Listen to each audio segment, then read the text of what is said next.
After the meteoric rise of the Guitar Hero franchise, the series saw something of a potentially worrying split when developer Harmonix took off to go do Rock Band, and development duties were handed over to Tony Hawk creators Neversoft.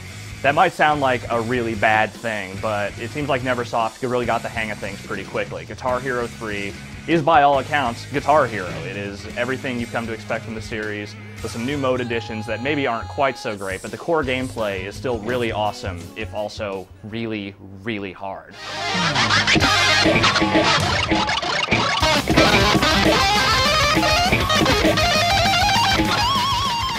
The key thing about Guitar Hero 3 is that from a gameplay standpoint, it hasn't changed a whole lot in terms of the mechanics. You still have, your guitar with the 5 fret buttons and the strummer.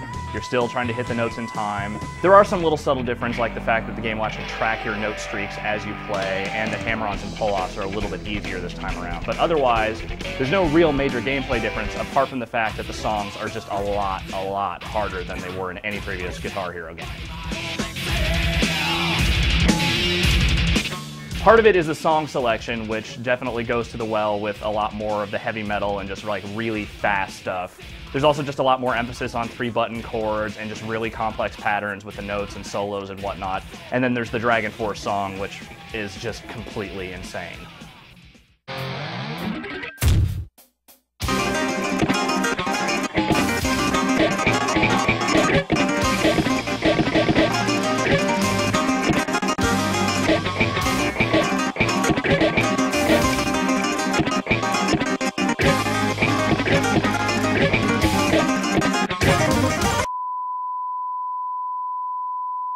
At the same time, though the game is super hard, there are a lot of really great songs, making up probably the best track list that's ever been in a Guitar Hero game.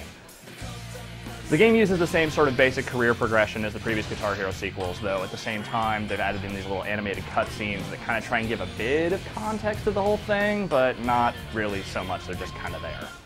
There's also a co-op career mode, which is separate from the regular career mode. You and a friend can just go through and play all the songs cooperatively. Incidentally, that is the only way you can play the songs cooperatively in the game, because there is no quick play co-op option. You can't just jump into the game, play co-op any song. You have to unlock them all in the co-op mode. However, the Xbox 360 version comes with a day one content patch that actually adds a co-op quick play mode. So if your Xbox 360 is hooked up to Xbox Live, you'll be able to get this patch. If it isn't, you won't. And if you have any of the other versions of the game, right now you can't.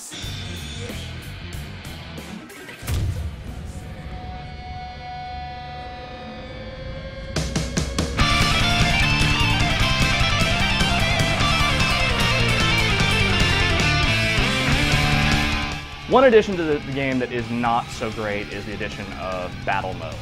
This is a lot like the basic face-off mode, except instead of star power, there are these little power-ups you can use. So when you hit a series of notes and get a power-up, you tilt the guitar and you can attack the person next to you by breaking a string on there, or overloading their amp, or upping the difficulty on their side and basically trying to screw them up.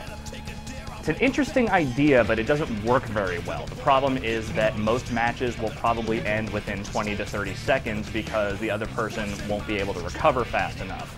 The same mode is sort of transferred into the career mode in boss battles, where you fight a few legendary guitar players such as Slash and Tom Morello in these little head-to-head duels using the battle mode mechanics.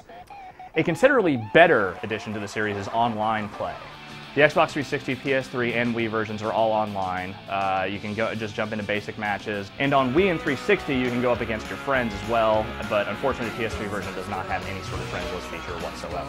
The options for playing are the same as offline. You can play cooperatively, you can play both the face-off modes, and you can play battle mode if you really want to. Between the 4 versions of the game that are available, the basic gameplay and modes are all pretty much the same. The PS2 version isn't online, but as far as the way they play, it's pretty much identical.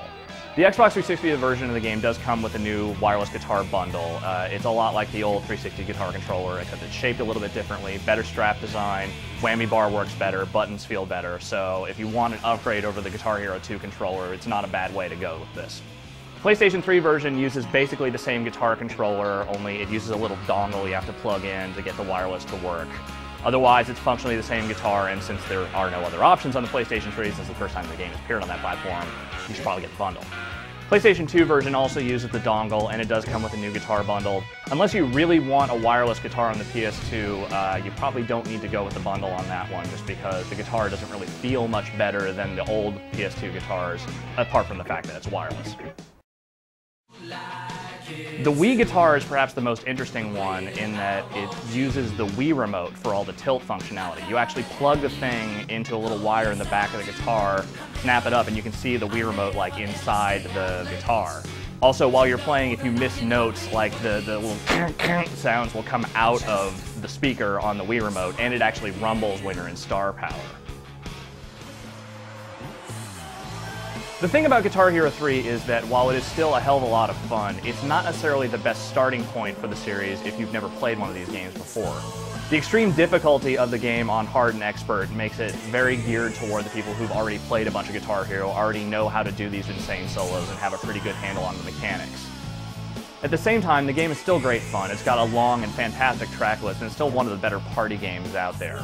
If you already love Guitar Hero, this one's pretty much a no-brainer, and if you've never played one of these games before, it's at least worth a look.